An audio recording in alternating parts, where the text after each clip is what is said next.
A primeira coisa é que a gente precisa entender o significado da dor, né? A grande maioria de nós, né, pelo incômodo, né, pelas dificuldades que as dores nos criam, né, nós acreditamos que seria muito bom se a gente não tivesse que conviver com a dor. E nós vamos ver na nossa conversa que isso não é verdade, né? A dor, ela é primordial para a preservação da vida. As pessoas, quando não sentem dores, elas ficam à mercê das agressões, né? Se elas não percebem as dores da vida, né, estão aparentemente anestesiadas para elas, ou realmente, né, incapazes de senti-las, elas podem se ferir, se machucar intensamente, e isso pode dificultar a caminhada da pessoa. Então, vamos lembrar para todos nós, né, primeiro, antes de tudo, que a dor é um sintoma subjetivo, que ela varia de pessoa para pessoa. Então, a dor de cabeça que eu sinto não é a mesma dor de cabeça que as pessoas que estão me escutando sentem. Vocês, cada um, sentem a dor de uma forma diferente. E ela é mais intensa, menos intensa, é pela sensibilidade das pessoas. E até pelo momento em que a pessoa passa pela dor. O que é que eu quero dizer com isso? Por exemplo, muitas vezes, desculpem, esse último final de semana eu tive que fazer um monte de atividades online, e aí a garganta ainda não deu o retorno, não. Ela ficou irritada e está ainda incomodando. Mas o que eu queria dizer? Muitas vezes, pessoas passam por momentos de imenso estresse, como um acidente de automóvel, um acidente de avião, um incêndio, alguma coisa bastante grave, e ela pode aparentemente não sentir a dor que ela está vivendo, em especial se alguém muito querido dela, muito próximo dela, está ali sofrendo e precisando de ajuda. E essa pessoa, só depois que socorre a outra, é que ela desmorona, ela cai, ela perde as forças, às vezes ela perde a consciência, porque ela arregimentou forças nela para lidar com aquele momento, né? Então, nós não podemos, de maneira alguma, querer comparar a nossa dor com a dor do outro. E nem a dor que eu sinto ou senti com a nova dor que eu vivo. Até porque, como diz o Amir Klink, a pior dor é a dor que eu sinto agora. né? Quantas vezes nós passamos por dores imensas e as pessoas, né, elas se colocam, né, numa forma, numa maneira tão complexa, né, que elas vivem uma imensa dor numa situação que todas as outras pessoas conviveriam de forma diferente. Nós temos que lembrar que as dores se manifestam nas nossas vidas de maneiras muito diversas. Nós temos as dores, primeiro, físicas, nós temos as dores emocionais e nós também temos as dores morais.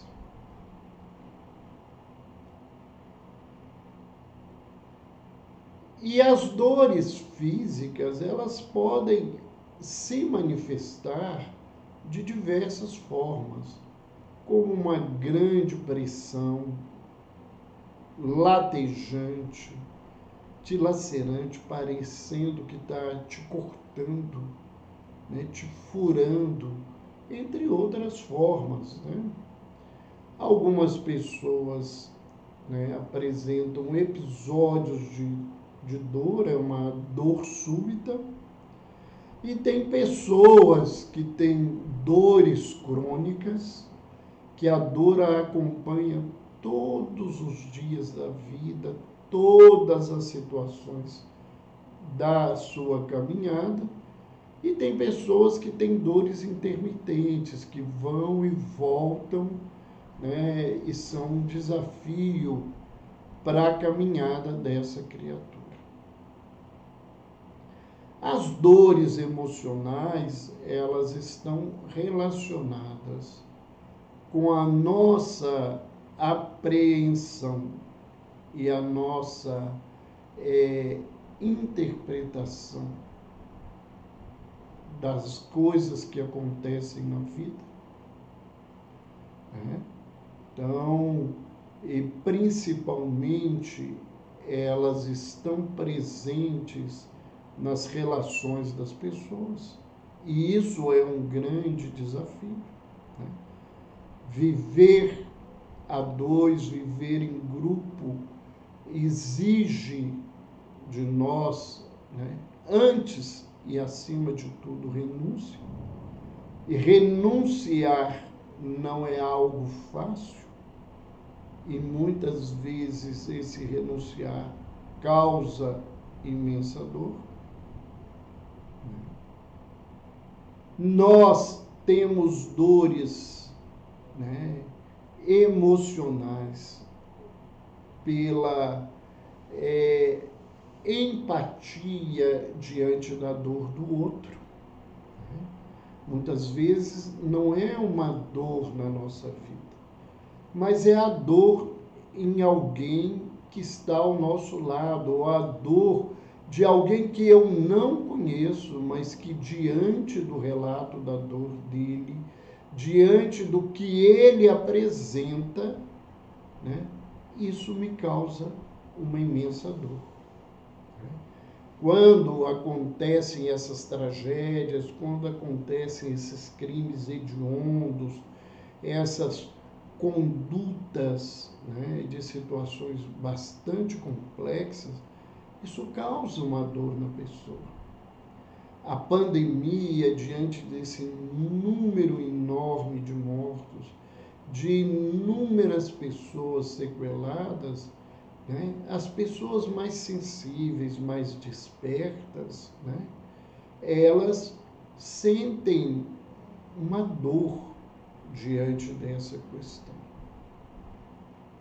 Mas há uma outra dor que muita gente às vezes não dá valor, mas que é tão ou mais importante, que é a dor moral. É a dor da culpa, é a dor do remorso, né? Culpa pelo que eu fiz, pelo que eu causei, né? Ou pela minha omissão diante de determinadas situações. Né?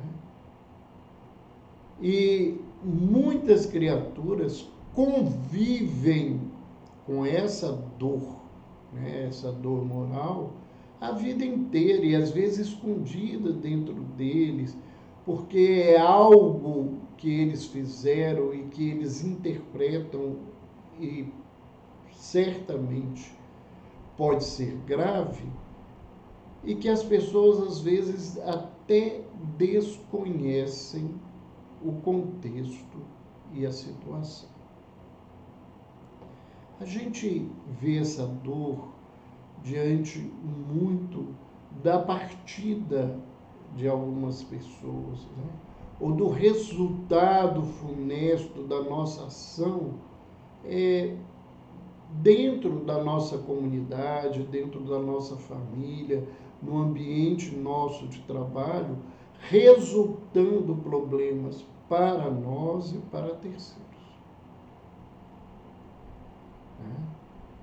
Então, essa culpa, né, esse remorso, esse sentimento, né, de ter errado e não conseguir, né, caminhar de uma outra forma, acompanha a criatura e, vez por outra, volta à consciência e tudo aquilo retorna na caminhada do ser.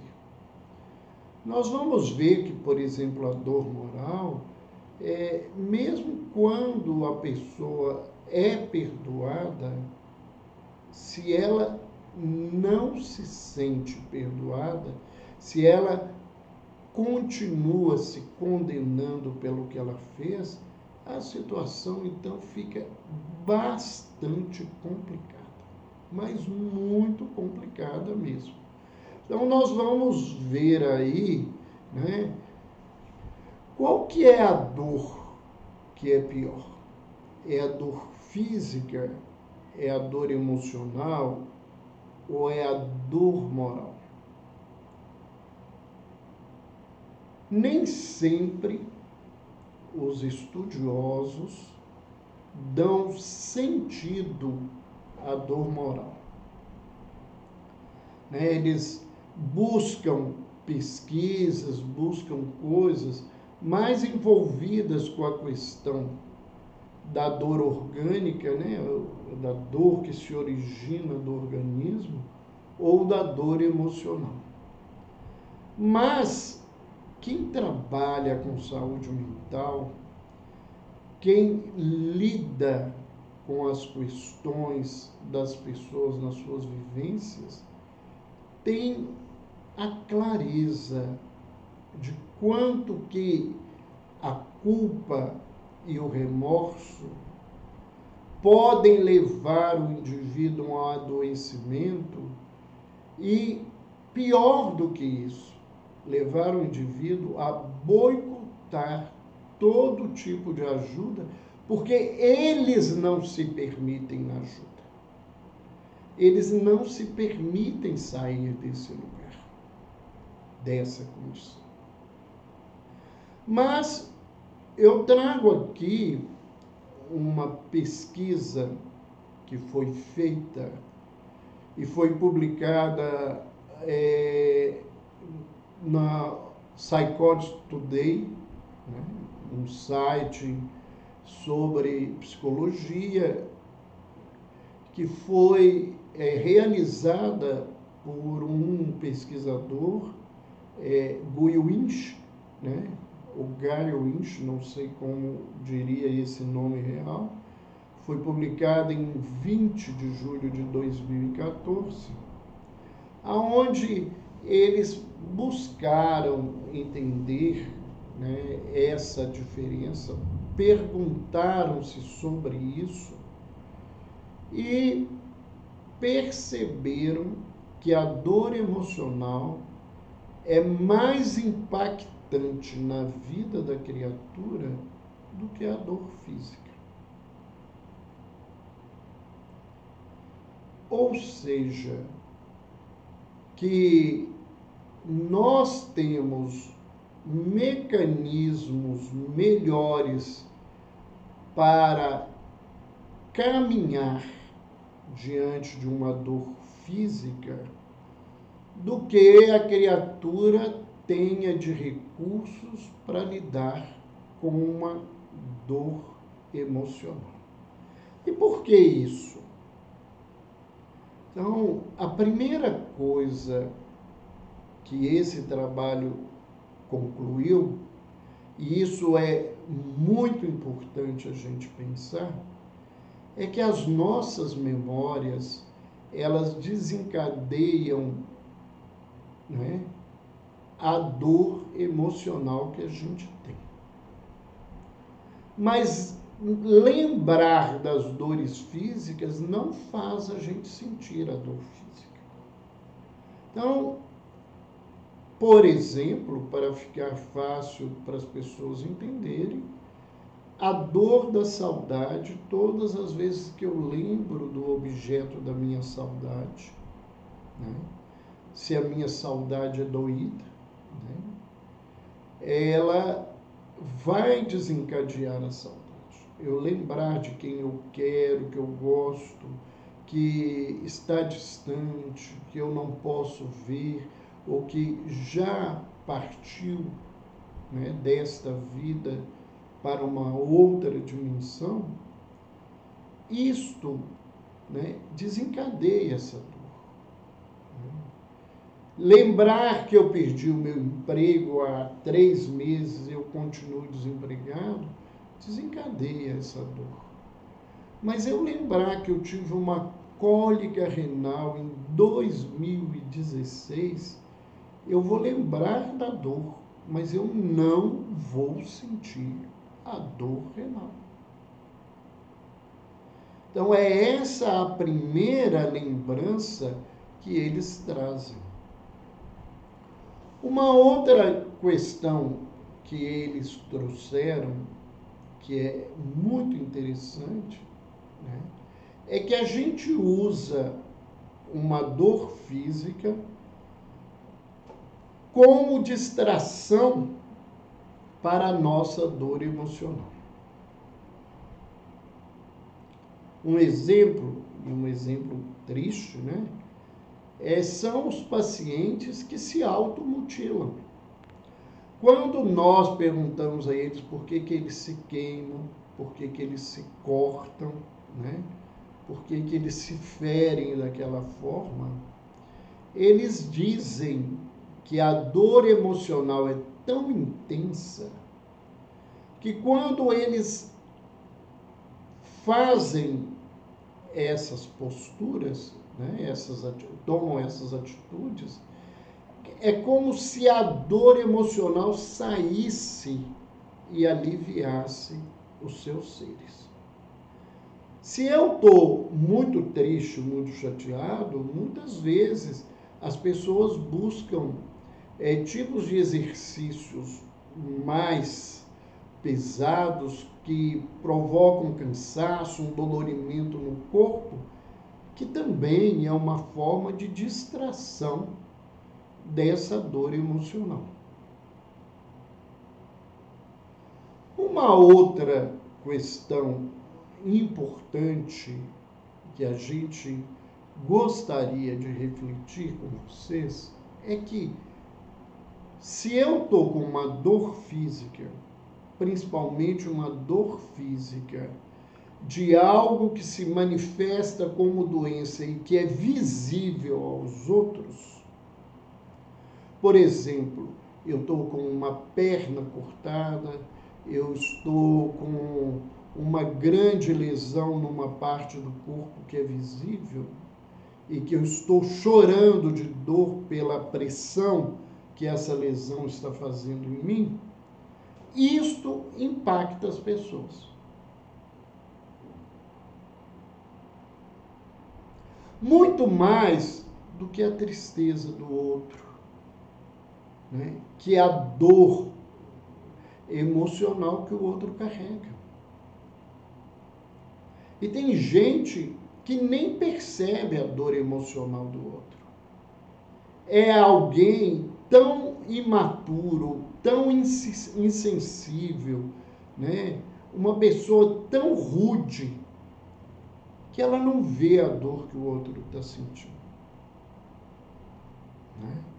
Então, alguém está ali sofrendo porque um parente morreu e o outro está ali do lado, ouvindo a história, contando piada. Fazendo chacota de alguma coisa, porque não há um impacto daquela dor emocional na vida dele.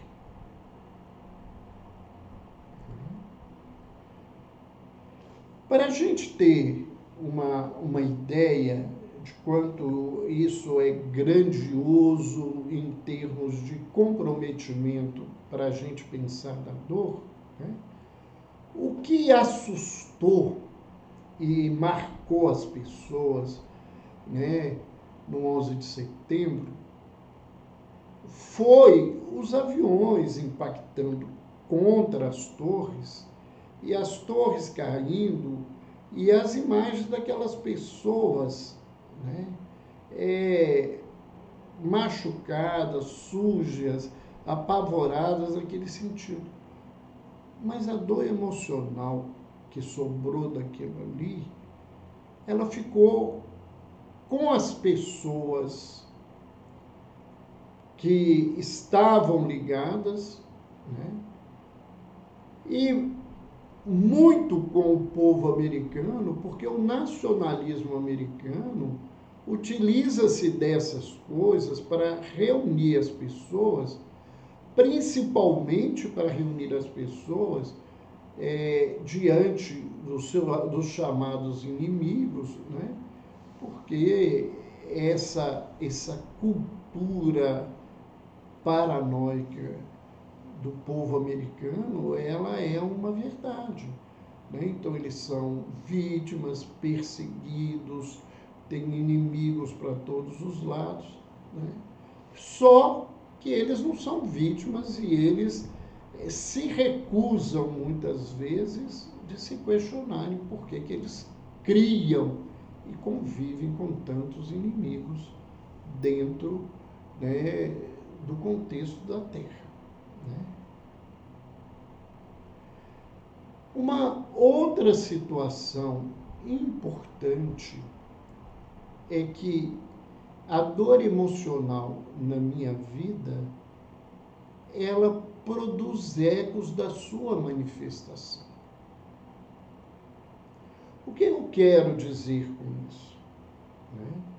É que ela desperta outras dores que eu carrego na vida. Né? Uma vivência, né, emocional impactante, você viver ou assistir, né, uma grave agressão masculina contra uma figura feminina, né, que te causa uma dor, um desconforto intenso, pode despertar na sua história a dor e a lembrança das agressões paternas contra a figura materna. E isto transformar a sua dor numa dor muito maior do que a dor daquele momento. E isso é muito interessante, que muitas vezes as pessoas falam assim, eu não sei por que esta situação me fez sentir tão complicado, tão ruim, tão mal. Às vezes é uma lembrança inconsciente de algo que você viveu na primeira infância, que você viveu e recusou manter na sua memória. Eu me lembro de uma história de uma paciente que ela recusou a vida inteira, do ponto de vista inconsciente, lembrar-se de que ela tinha sido motivo de abuso sexual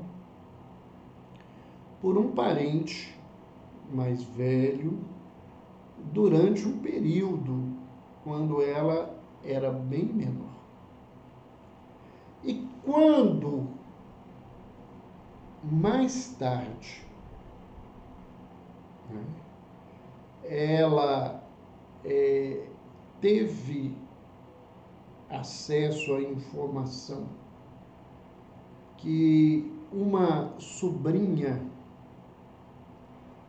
havia sido abusada, aquilo voltou nela, aquela lembrança e o ódio que ela sentia pelo abusador da sobrinha, ela não entendia por que tanto, porque ela nem nunca tinha visto a pessoa.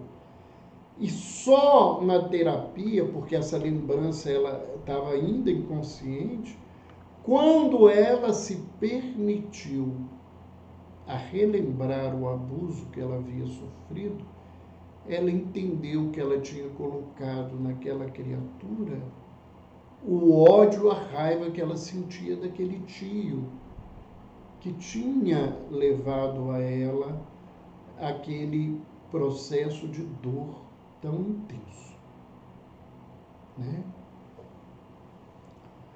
É uma dor emocional e não uma dor física, ela pode prejudicar a nossa noção de valor pessoal e ela pode ser responsável pelo comprometimento da nossa saúde mental a longo prazo, como eu estou lembrando aqui, trazendo de exemplo para que as pessoas possam pensar o quanto que é complexo e difícil viver esse contexto, né? Então, a gente pode lembrar que a dor física você pode tomar um remédio e ela passar. Já a dor emocional, ela não passa se ela não for trabalhada e o indivíduo conseguir, como dizem, né, na medicina chinesa, circular as emoções e os sentimentos que estão presos a essa dor, a esse sofrimento psíquico, né? Então, você não pode se esquecer que quando é uma dor moral, e aí é algo mais intenso, né? Se essa culpa é muito grande, né? Esse crime, esse pecado, esse erro, né? Que as pessoas podem usar os termos que quiserem, embora esses termos eles possam ser questionados, a memória vai ficar cobrando o tempo inteiro dessas pessoas. Então, é um contexto, uma situação bastante complicada, né? E como que a gente pode, né, vencer, e vamos falar agora das dores emocionais, né, para que a gente se ajude, né? Lembrar primeiro que os nossos sentimentos, eles falam das nossas verdades internas. Então, quando eu tenho uma dor emocional, ela está sinalizando que algo do caminho do psíquico, do relacionamento interpessoal, não está bem na minha vida. E se nós não nos permitimos buscar uma ajuda para aprender a ouvir e a interpretar essas dores, a gente não vai se compreender. Porque a gente não é um pedaço, a gente é um todo. Quando nós fazemos escolha de ser um pedaço da gente, a gente está fazendo uma personagem, uma personalidade, uma máscara na nossa vida. Então, muitas pessoas, né, escolhem a máscara de estar feliz, sendo infeliz e amargo dentro de si. Muita gente escolhe a personagem de ser bom, quando tudo que ele faz, como diz lá no livro de Eclesiastes, no Velho Testamento, né, tudo é vaidade, né? São movimentos que a gente faz para receber as glórias do mundo, não tem nada de bondade real dentro de nós, né? Então, é fundamental o autoconhecimento. E esse autoconhecimento, né, ele pode ser feito sozinho? Pode. Mas ele é tão doloroso e tão desafiador que, na grande maioria das vezes, nós precisamos, nesse contexto, de fazer um movimento que seja um movimento, né, de ajuda de outrem para que isso aconteça. Então, eu tenho que me abrir, buscar uma psicoterapia, buscar técnicas de autoconhecimento, buscar alguém que seja mais capaz e tenha uma autoridade nesse contexto para me ajudar, né? A Vera está nos perguntando aqui como levar um ente querido a aceitar as suas dores emocionais, né? Quando esse ser investe em todos os exames, medicamentos, a menos o que faz é necessário. Olha, esse movimento, Vera, é exatamente o oposto do movimento que a gente está buscando aqui a falar, que é do autoconhecimento. E eu vou te dizer, se eu não quero me conhecer, eu não vou me conhecer, né? Então, muita gente aí passa de médico em médico, e todos os médicos são ruins, todos eles são incompetentes, todos eles são incapazes, porque todos esses médicos chegam à mesma conclusão, que eu não tenho nada, que eu tenho uma saúde de ferro, como diria o contexto. E não é isso que eu quero.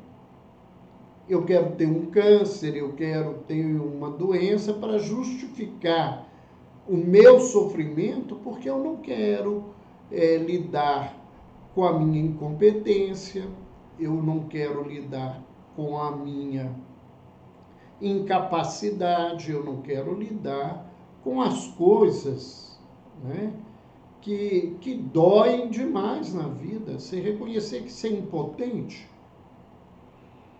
né? A gente trabalha isso com os pacientes, né? Aqueles que fizeram a primeira turma do nosso curso, nós vamos falar um pouquinho dele daqui a pouco. Nós trabalhamos isso, que é um sentimento complexo que as pessoas têm de impotência diante do outro que não quer tratar. E a gente não consegue lidar que a gente é impotente, né? Outra situação, né, que é importante lembrar, né, que racionalizar as nossas emoções é provocar negação ou banalizar as nossas emoções. Até porque a gente muda a ordem das coisas. Todas as vezes que eu falo de mudança de ordem, eu lembro do pessoal da constelação, lembro do Andrei, tá aí a Évila, que é outra consteladora que entrou aí para nos assistir, dar essa honra, né? E tem ordem, não é só ordem de quem nasceu, quem veio primeiro. Quem veio primeiro é a emoção, não é a razão, não é, né, o pensamento, é a emoção. Né? Então, eu usar algo que veio depois para justificar o que veio antes, eu estou tirando a ordem das coisas, porque o importante é eu sentir.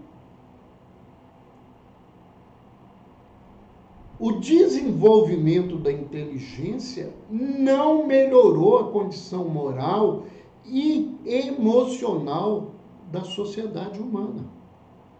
Vejamos a condição do planeta atualmente, a miséria humana, a fome, as guerras, todas as manifestações que mostram a pequenez da nossa sociedade. E as pessoas que tomam noção de se tornarem criaturas mais fraternas, mais cuidadosas, elas fazem isso tocadas pelo sentimento. É uma mudança pessoal do sentimento. É o sentir da vida que muda o movimento da criatura. Eu me lembro de um exemplo muito interessante que muitos de vocês devem conhecer, né? Que é relatado, né, pelo pessoal da Fraternidade Sem Fronteira, é relatado pelo próprio ator da situação, que é o Alok, que ele conta, né, que ao aceitar o convite do Andrei para ir a Moçambique, né, ele foi com muito do seu racional. E ali ele via em tudo uma ausência de Deus diante da miséria das coisas. Né? E foi o encontro, né, com aquela vozinha que disse a ele, né, que Deus tinha escutado as preces dela e levado eles ali. Aquela frase, aquilo despertou um sentimento nele, modificou as suas emoções, ele conseguiu ter um insight, né, de que não é Deus que não nos fala, é a humanidade que não escuta. E ele, a partir dali, fez um movimento de benemerência e de beneficência imenso, né? Atendendo e atingindo milhares de pessoas. Então, nós temos que entender isso na nossa vida. Aprender, né, verdadeiramente a realidade, a intensidade e até nomear as nossas emoções, que às vezes a gente não sabe o que é a nossa emoção. Tem muita gente que fala aí que está preocupado e que na verdade está triste, está com raiva, né? Mas está com medo e a pessoa, né, culturalmente não dá conta de lidar em dizer para ela e para as pessoas que elas estão com medo, porque medo é interpretado como fragilidade, como fraqueza moral na nossa cultura. Então nós precisamos entender isso, né? A gente precisa não só identificar, mas a gente precisa vivenciar os nossos sentimentos. Refletir o contexto, as causas, os impactos que esses sentimentos, esse sofrimento psíquico provoca na nossa vida.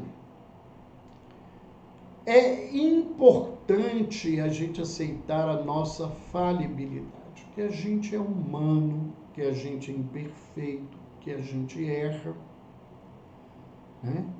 E se a gente aprender que a gente é humano, imperfeito, que erra, ao contrário do que muitas pessoas querem dizer, nós vamos sair fortes desse lugar.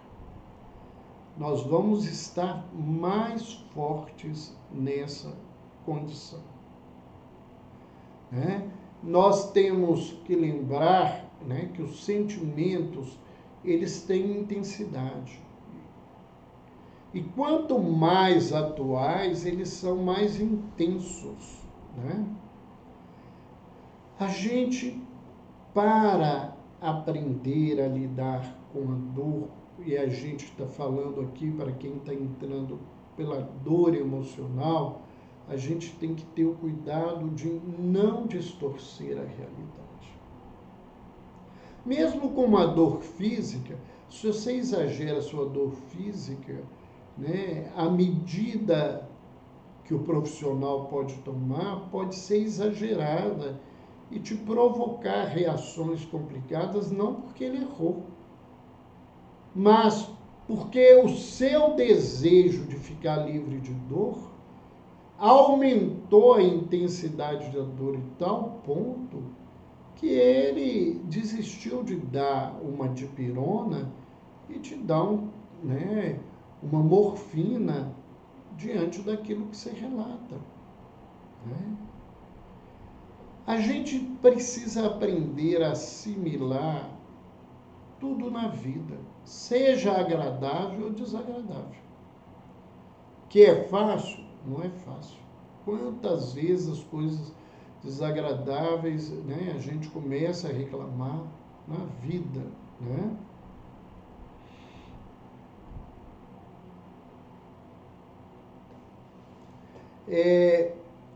Nós temos que lembrar, né, que se eu quero vencer as minhas dores emocionais, o meu sofrimento psíquico, a primeira coisa que eu tenho é que senti-los. Isso é paradoxal, mas é importante. Quando eu permito sentir a minha raiva, não é despejar raiva nos outros. Quando eu permito sentir o meu medo, eu vou ficar livre daquilo. Há uma expressão que é verdade. Dor reprimida não é dor resolvida. Reprimir a dor não resolve nada. Fisicamente pode te levar a um estado de gravidade em que você tenha sequelas para o resto da vida. Ou até, né, chegar ao óbito. Porque a pessoa esconde tanto tempo a sua dor, e quando ele não suporta mais, a medicina já não tem recursos para tirar essa criatura dessa situação. A gente, né, se a gente não compreender as nossas dores, a gente vai ter uma interpretação equivocada da realidade. A gente vai fazer uma coisa muito ruim, que é projetar a culpa da nossa dor em alguém ou em algo, que é o que mais a gente faz. O meu sofrimento é porque minha mãe me abandonou, porque meu pai era alcoólatra, porque meus irmãos não gostavam de mim, porque o meu marido é assim, a minha mulher é desse jeito, os meus filhos são dessa forma, o governo é assim, a sociedade é desse jeito. Então,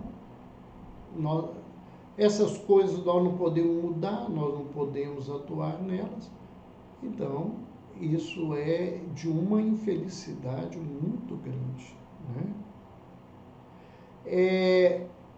A gente, muitas vezes, diante do nosso sofrimento, principalmente o nosso sofrimento psíquico, às vezes a gente atribui falsamente a intencionalidade em alguém ou em algo que não existiu. eu tenho certeza que eu sou assim porque a minha mãe me detesta desde quando eu nasci e ela fez tudo para me ser infeliz. Pode ser verdade? Pode, mas muitas vezes é uma falsa interpretação daquilo que eu estou vivendo.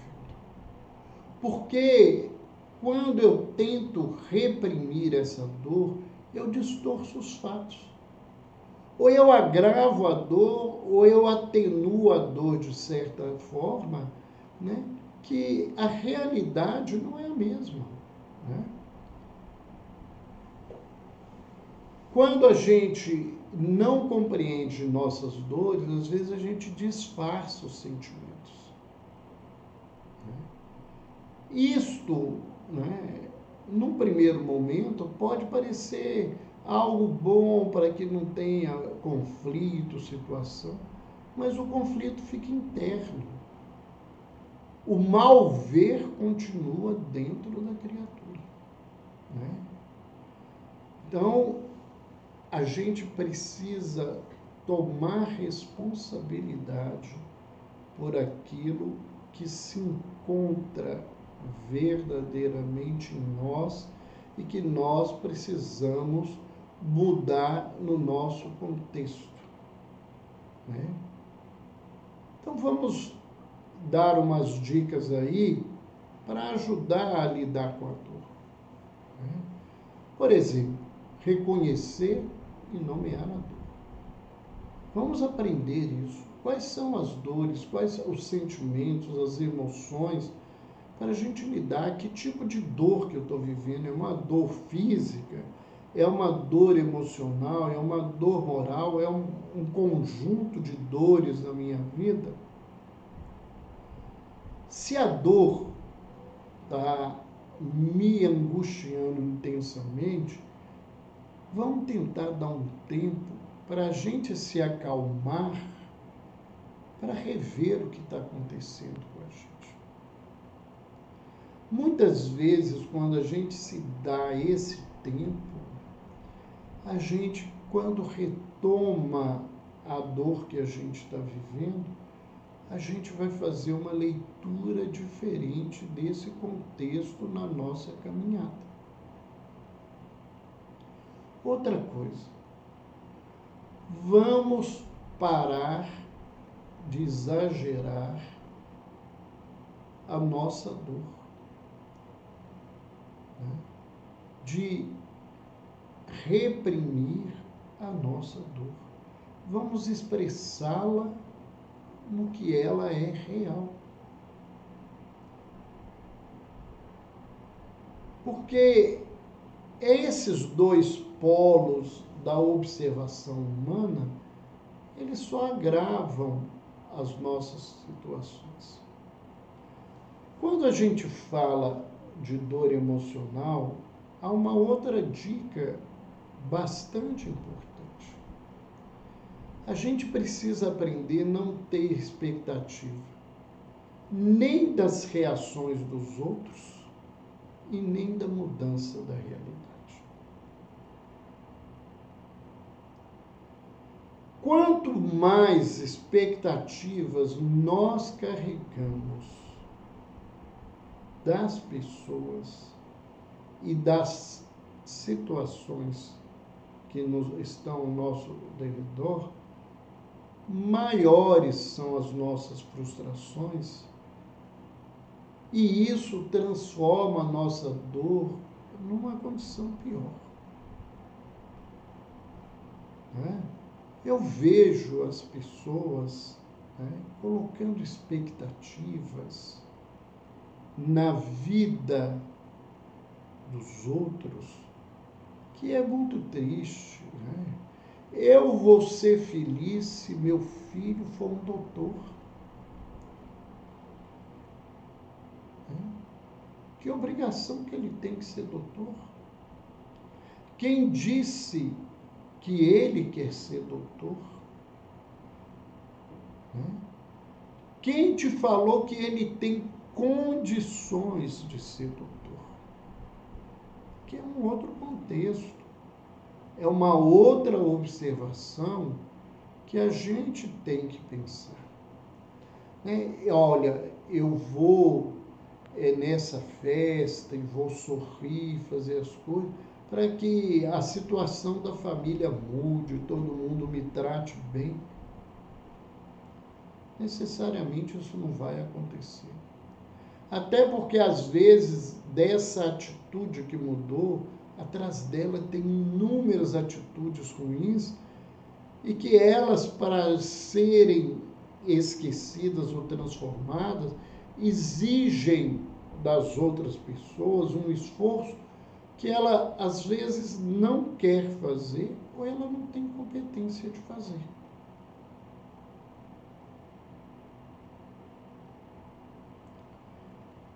A gente, diante da realidade, a gente precisa ter objetivos claros. Porque muitas vezes a gente fala que a gente quer uma coisa e a gente quer outra.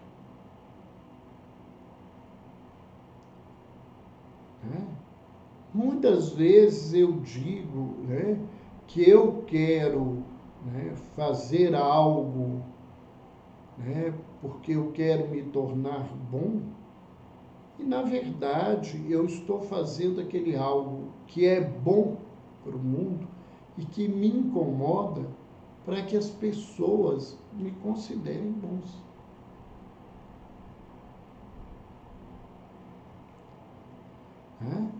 Nós vamos ainda, a gente precisa aprender a buscar a realidade, sair da ilusão.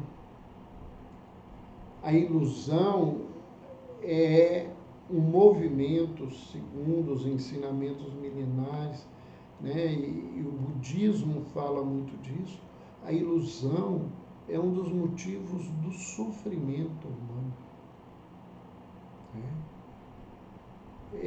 O homem tem construído cada vez mais, para fugir de si mesmo, ferramentas, atitudes, procedimentos, condutas para iludir-se, pelo medo, pela leitura cultural que as pessoas têm. É muito comum o medo de envelhecer. É muito comum se considerar que o envelhecimento é sinônimo de feiura. E aí a gente vê as pessoas o tempo todo utilizando inúmeras ferramentas com a ilusão de que aquilo que ele faz, que ele projeta, vai torná-lo jovem e ele não vai ficar velho. Porque a questão não é ficar velho bonito, não é ficar velho saudável, porque a velhice, ela traz os traços da velhice. E as pessoas que mais se permitem ao envelhecimento natural, elas têm traços, principalmente no rosto, mais naturais, porque é da realidade. Quando a gente intervém, a gente muda a realidade da criatura. Você muda os elementos que matematicamente na lei biológica fazem que o conjunto tenha uma determinada aparência. As pessoas não querem, não é uma aparência, eles querem ser jovens. E a juventude se foi. E se eu aprender a viver com a velhice, né, eu vou viver em sabedoria e a vida vai ser muito melhor, muito mais fácil, né, muito mais adequada para a criatura. Eu queria lembrar-nos ainda de uma fala do grande escritor inglês, né, Shakespeare, William Shakespeare, que ele dizia, né, ele escreveu o seguinte: lamentar uma dor passada no presente é criar outra dor e sofrer novamente. Então essa é uma outra atitude diante da dor que eu gostaria de comentar. É ficar rebatendo a dor que a gente viveu. Principalmente as dores emocionais, elas só se acrescentam. Elas só se fortalecem. Elas se unem e o conjunto delas é muito mais forte. Uma dor contra dor não são duas dores, são mais do que duas dores na vida de nós todos. Então, lamentar o passado não adianta nada. Lamentar o que eu não fiz, o que eu errei, o que eu fiz e que não devia ter feito, né? A gente tem que pegar daqui para frente e fazer diferente. Não adianta isso, né? Há uma frase atribuída ao grande médium Francisco Cândido Xavier, que ele diz, né, nós não podemos, né, fazer um novo passado, né, mas nós podemos fazer um novo futuro novo, diferente do que seria se nós não tomássemos atitude no presente. Então, é preciso que a gente se lembre disso, né? E busque, nesse contexto, pensar que as dores que nós vivemos, né, muitas vezes elas são mais intensas porque nós as reprimimos. Depois, eu não poderia deixar de trazer uma reflexão de que muitas vezes a gente se ilude numa alegria ou num prazer temporário, crendo que vivendo dessa forma nós vamos poder enganar o futuro e não sermos vítimas da dor.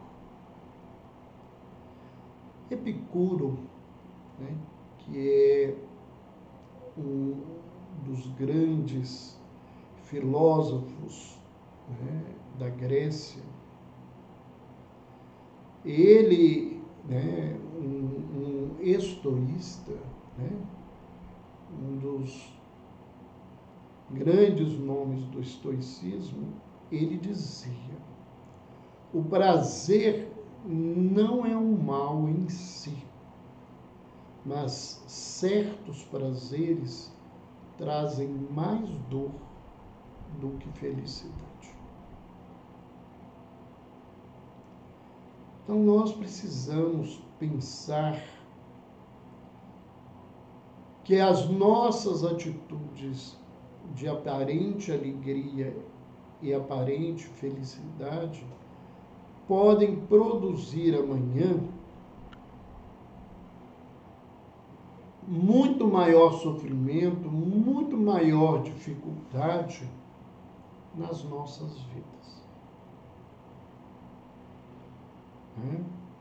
A gente vê, né, na história atual da pandemia, pessoas que escolheram egoisticamente continuar tendo uma vida de prazer, encontros sociais, aglomerações, e que provocaram nelas mesmas, nos parentes, nos entes queridos, o adoecimento, com sequelas ou com óbito, e que estão até hoje em sofrimento dentro desse contexto. Vamos ver aqui, né? Tem alguma. Eu vi alguém fazendo uma pergunta. A Vânia Couto, né? A Vânia nos pergunta assim: quando fazemos a constelação familiar, a gente muda? As coisas da nossa vida muda para melhorar? Olha, fazer qualquer tipo de procedimento terapêutico vai produzir mudança se a minha intenção é mudar. Eu não sou constelador familiar. O meu conhecimento é muito pequeno. Eu já participei de um seminário com o Andrei, já fiz um curso dele sobre constelação, mas não sou um constelador. Mas no consultório eu tenho pacientes que foram fazer constelação, ou que vieram de constelações familiares, e que isso produziu uma grande mudança na vida dessas pessoas. Porque elas se dispuseram a fazer um movimento de mudança. Então, mudar ou não, é um contexto, é uma escolha da criatura neste sentido.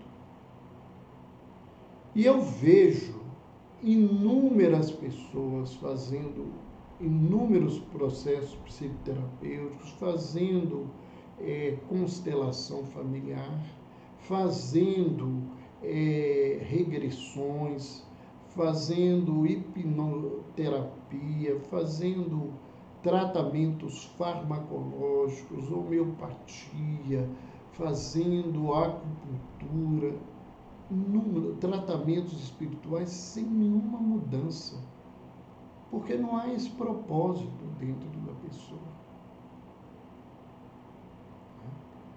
E a gente vê isso, a gente observa isso. Muitas vezes pacientes chegam ao meu consultório falando que querem se tratar, que querem fazer processo terapêutico, e eu, às vezes não tenho horário, mas eu poderia encaminhar para alguém, ou eu mesmo tendo horário, eu não vejo na entrevista uma disponibilidade real de mudança, que eu não indico o processo terapêutico, porque a pessoa não está no momento de fazer terapia. Não é porque alguém chega num consultório que ela quer se tratar. Se alguém tem essa ideia, isso é uma ilusão. Muitos pacientes passam por processos psicoterapêuticos durante até anos mentindo por terapeuta. Eu tenho pacientes que consultam comigo e que mentem. Mentem seriamente na vida deles. Mas como eu tenho informações que as famílias me deram e as famílias não assumem que pode-se dizer que foram elas que disseram, e eu não posso dizer que eu sou adivinho, porque isso não é uma verdade, isso fica em mim. Eu tive um paciente que ele se queixava de insônia, que ele não dormia, que ele dormia poucas horas, que ele chegava no trabalho muito tarde porque ele não conseguia dormir, então ele só conseguia dormir de manhã, que a família, não assumindo esse essa permissão, né, me demonstrou, eles me mostraram a verdade, né, com documentos, com coisas, que ele, né, saía durante a madrugada para encontros sexuais, né, e que ele passava a noite em orgias sexuais, que os gastos, os lugares que ele ia, todas as coisas através dos cartões de crédito, de tudo que eles podiam ter acesso, e que ele dormia de manhã porque ele passava a noite nesse contexto. E ele mentiu muitos anos para mim até se afastar do tratamento.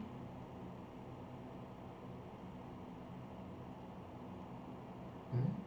E eu tentava puxar de um lado para o outro para ver se saía alguma coisa, e ele nunca falou sobre isso. Então, a questão da mudança num processo terapêutico, ela passa, na verdade, né, por uma situação muito diferente, né? A Lau coloca aqui, é verdade, mudança ela acontece de dentro para fora e não o contrário. Então não há um trabalho externo que me muda. Há uma predisposição interna que, diante de um trabalho externo bem feito, me muda. E é por isso que tem pessoas que fazem um tipo de terapia e têm resultados positivos. Existem outras pessoas que fazem o mesmo tipo de terapia e não apresentam resultados. A coisa, ela passa por aí, ela se encontra nesse lugar, né? E a situação é, né, desse jeito. A Margarete colocou, e é verdade. Acho que ele não queria se curar, não. Né? Ele usava da doença para justificar a sua preguiça, a sua irresponsabilidade diante do seu trabalho, com a sua vida. Isso é muito claro, esse contexto é muito real, né? E isto, né, quando a gente está diante de nós mesmos e a gente não busca essa ajuda, isso fica muito complicado e mais complicado para as pessoas que nos querem bem, que estão ao nosso redor, para os profissionais que às vezes se vinculam a gente, né, e que sentem essas dificuldades. Então, é por isto, né, que, diante dessa dificuldade, nós, né, lançamos no mês de outubro, no mês de setembro, né, desculpem dizendo, a primeira turma do curso Como Ajudar Familiares e Cuidadores de Portadores de Transtorno Mental. Então, neste curso, a gente auxilia as famílias, né? A gente oferece ferramentas para, né, auxiliar a pessoa a entender a doença, a trabalhar com o doente e a tomar atitudes para evitar que ela mesma adoeça diante da rebeldia, diante da postura dos pacientes nas suas vidas. A Vânia ainda pergunta, mas quando se fala de fazer movimento, se refere a quê? Quando se dá esse movimento? Esse movimento é interno, né? O movimento é de verdadeiramente querer ajudar-se. É se disponibilizar a enfrentar a sua dor e a sua luta para fazer mudança. O movimento é esse. né? O movimento não é ir a algum lugar fazer terapia. O movimento é eu me disponibilizar para que a terapia seja uma ferramenta positiva na minha vida. Então, voltando, né, nós vamos lançar em conjunto com o Dr. Andrei Moreira, né, uma segunda turma, tanto do nosso curso quanto do curso, né, da arte da ajuda do Dr. Andrei Moreira, né, que é médico homeopata, né, que é constelador, né, e mais do que isso, né, é um grande filho do coração que eu tenho.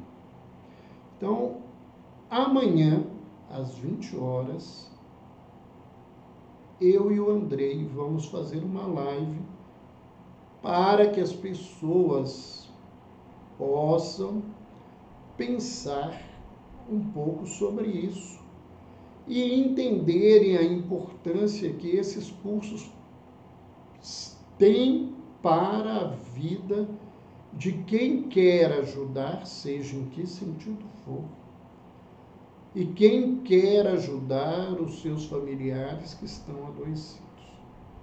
Nós vamos falar, né, sobre a ajuda que ajuda versus a ajuda que atrapalha.